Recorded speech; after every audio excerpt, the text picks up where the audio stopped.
Welcome to this episode of the Sports Detective Podcast Show. My name is James Williams, and today is Stephen A. Smith ruining ESPN's NBA Finals coverage. What are we talking about? Well, this season, ESPN has been getting torched for their NBA Finals coverage for a bunch of different reasons. A lot of people have been pointing out that a lot of their talk shows during the mornings aren't even talking about the games themselves. They want to be talking about Dak Prescott's legacy. They want to be talking about what LeBron tweeted. They want to be calling Giannis Antetokounmpo an underachiever. They want to get into that hot take garbage in those morning shows, but also too, when you actually get to the broadcast of the games, the pregame show is just like a diluted, worse version of First Take.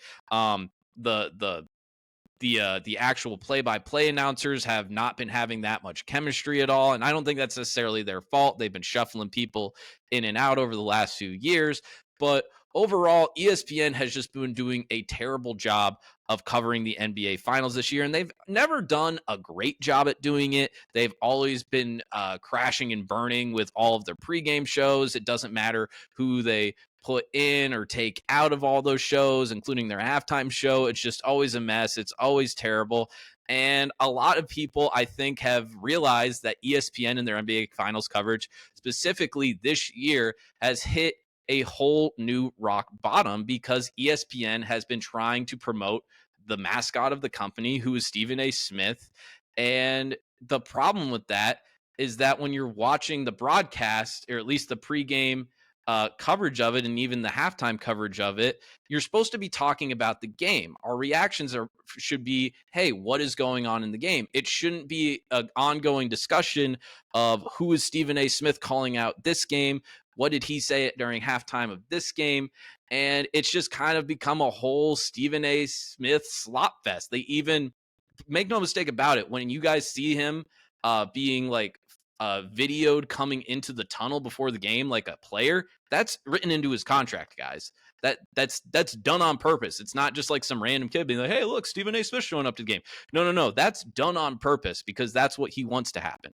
Well, rightfully so. A lot of fans have been very upset at this, and including Mark Titus, who is the host of the Mostly Sports podcast for Barstool Sports. And I think he shares a lot of the sentiment a lot of NBA fans have been feeling over the last few weeks watching ESPN's basketball coverage. So let's go ahead and listen to this clip of Mark Titus and the Mostly Sports guys kind of torching ESPN and Stephen A. Smith for their finals coverage. So let's go ahead and watch this little bit of this podcast here. And then I got a lot of things I want to add.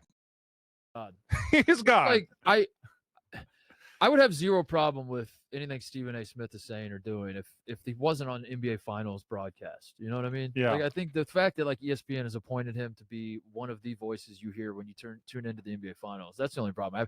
You're allowed to talk shit. In fact, we'll do it on this show from time to time.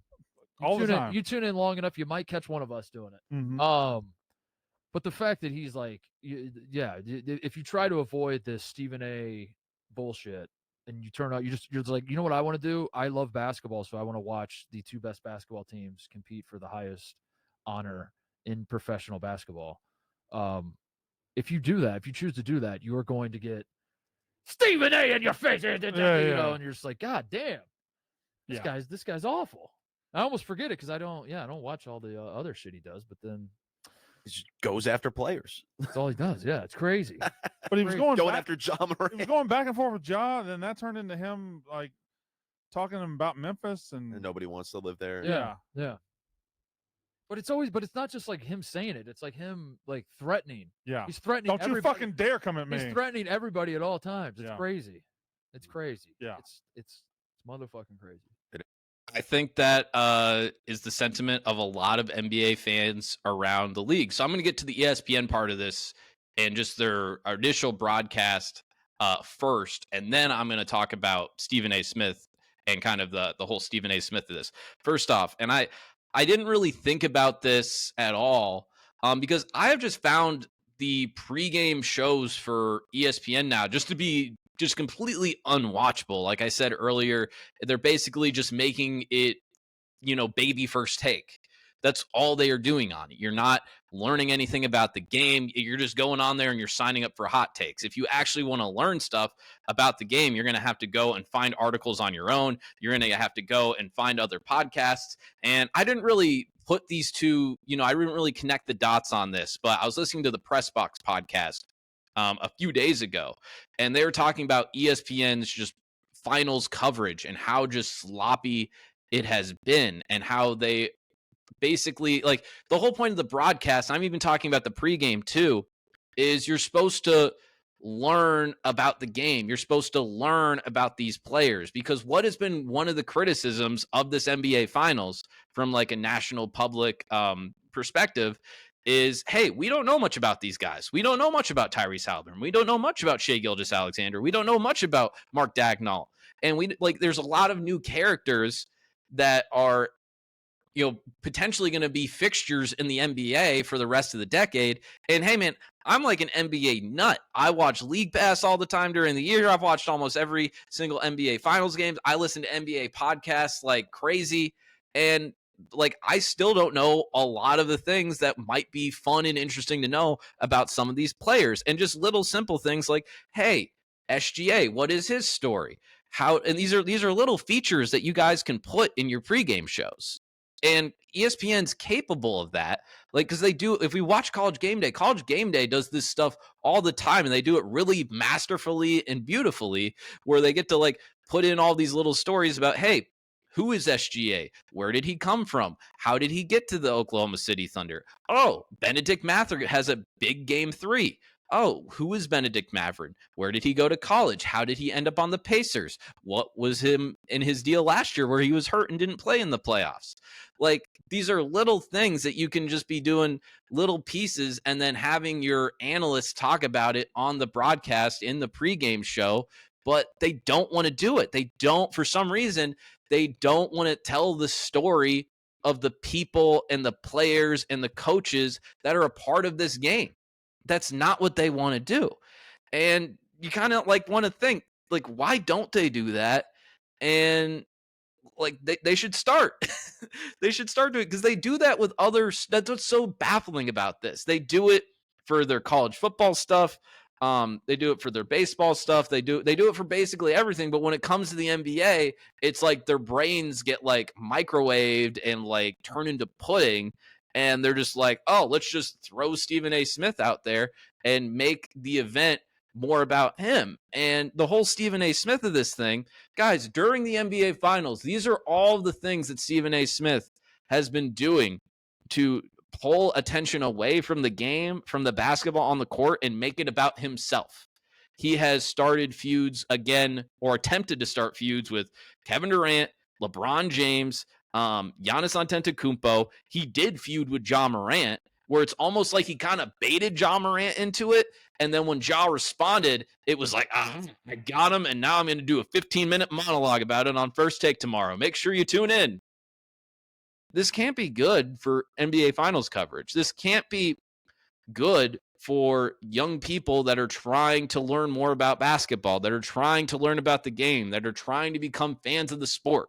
Like, this can't be good for the broadcast. And getting back to Stephen A. here, this dude has just changed over the last few years. And by the way, I'm a person that 10 years ago, I was like religiously watching his show with Skip Bayless.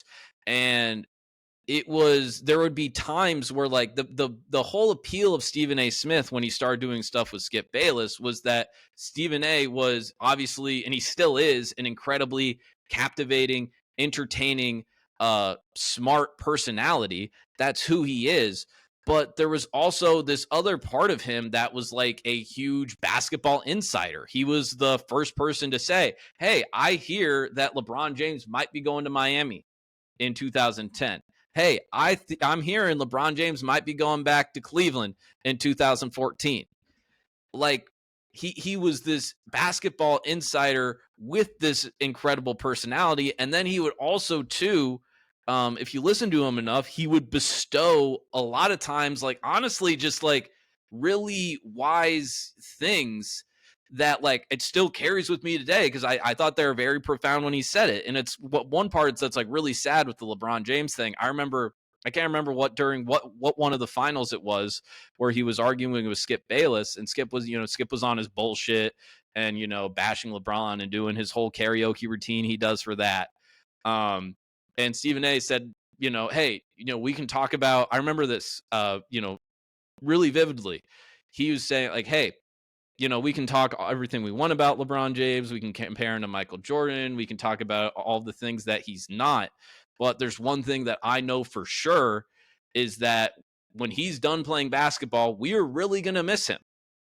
We are going to miss LeBron James when he was gone. And I remember in that moment, I was like, oh, yeah, like LeBron's probably not going to be around much longer. Now, who knew he was going to be playing for another decade, making second team All-NBA at like 40 years old. But that's what's like really sad, that he's changed to the point now where, like, I think he even said earlier this year, he's like, I will not miss him when he's gone. How his tune has changed over a decade. He used to say things like this that I thought was very profound. And I think it should carry with you guys too. He said, hey, I am wise because I listen to people that are wiser than me. And he said that. And I was like, oh, that's a pretty deep kind of like interesting philosophical thing to state. And the thing, though, with Stephen A. Smith now, though, is that he thinks that he is the wisest person. He listens to people that have good vibes, that tell him how great he is, that he thinks that are like interesting, not necessarily people that are smart. You can kind of get that with some of his political coverage, like, because sometimes he's talking about something, it's like, you actually don't know anything of what you're talking about here. And that's another problem with him too now, is that he's talking about so many different things and he's spreading his talking and all of the topics he's talking about so wide that there's no way he can be an expert on any of it. And I think just as a fan and a viewer, maybe when I was younger and I was a fan of his, I was too just innocent or young enough to understand kind of like the ball game and how everything's played back then. But he's just not an expert on this stuff anymore. And if you're watching ESPN's finals coverage, getting back to the main point of this video, it's about what Stephen A. Smith got to say. What's his opinion on all of this stuff? And we're losing what these finals are supposed to be about. They're supposed to be about the players. They're supposed to be about crowning an NBA championship. What does this mean for these people's legacies? Will the loser ever come back to this situation? That's what we're supposed to be talking about. That's what's important here. These are the biggest moments of these young men's lives.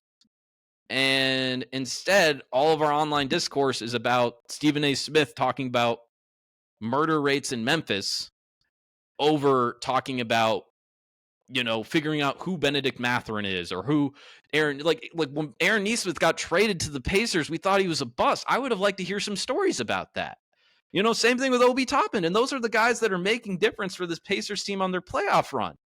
How about guys like Aaron Wiggins, who I don't even know where he went to school. And I remember just going to an Oklahoma City game like 3 or 4 years ago. I'm like, Aaron Wiggins? That's not like that was the thing with Aaron Wiggins the first few years of his career. Is like, wait, is Wiggins?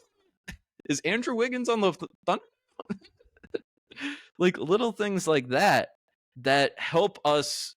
Like it helps us as the viewer, the casual fan. And even if you repeat this stuff over the course of an entire playoff series, it helps the casual fan that comes in. Oh, I didn't know that about that player. Oh, okay, now I know a little bit more about Chet Holmgren. It makes me want to root for him a little bit more. You have to, evoke people's emotions and to make them care about something and not care. And it shouldn't be caring about whether or not Stephen A. Smith's takes are going to be right or wrong. We're losing the plot on this stuff, man. It's really pathetic. It's really sad. Hopefully they hear this backlash that a lot of people are giving them and they adjust accordingly. It's going to get a lot better and the TNT guys aren't perfect with all of this stuff. I understand that, but the less and less that we're having this ESPN sloppy garbage try and produce NBA finals games, the better.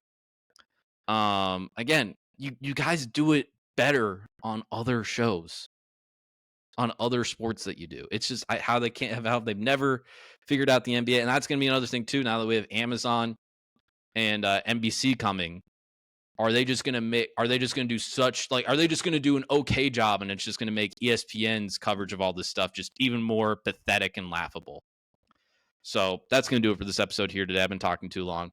Thank you very much for watching this episode today. If you like this episode, make sure you hit like, make sure you hit subscribe, make sure you leave a comment of what you think about this video, other topics you want me to talk about, and check out other videos on the Sports Detective Podcast channel, page 2. We're trying to crank out at least one a day for the foreseeable future. As soon as the NBA Finals end, NBA Draft ends, we're going to be starting cranking out so much preseason football, preseason college football, NFL stuff coming up. So if you like that stuff, make sure you subscribe. And like I said, thank you for watching. Talk to you next time.